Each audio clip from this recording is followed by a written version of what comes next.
Nabeka khuluma emhlanganweni wembikindaba namhlanje, uNobhala Zombelele we-ANC uFikile Mbalula uthe abayisoli nakancane ikulumo kaMengameli begodi bathethe negadango lokusungula isiqheme sokuqala bona ikhabinethi wenza ngefanele umsebenzi wayo. Lokhu bakwenzela ukuqinisekisa bona abantu benarha le bayazithola izenzelwa.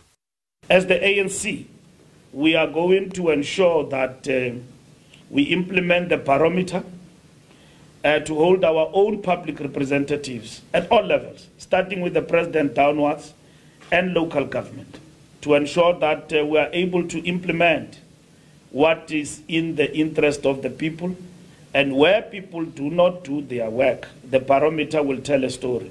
Mbalula uthi umraro wegezi ukhwahlaphaza umnotho welizwe begodi abantu baphelela umsebenzi ubulelesi buyanda. Uthi wenze kuhle khulu uMengameli ngokuthi akhethe ungqongqotjhe wegezi. The Minister of Electricity is welcomed by the ANC because we don't view that as a total departure from what we want to achieve with the transfer of Eskom to energy in this country. Uthi izenzo zehlangano ephikisako i-EFF bazijayele kwanje sesezibadondisa.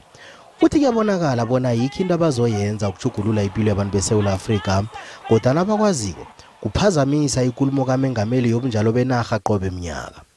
We will therefore not be distracted by little side shows, by a few which are mainly driven by political intolerance. We must be tolerant in this country. You can't promise the whole country that you are going to stop parliament when you are stopped on your tracks because of your own actions. Vale kuluma ke ngokuthi bayazazi intshijilo eziqale namaSouth Africa uthi basebenzela phezukwazo.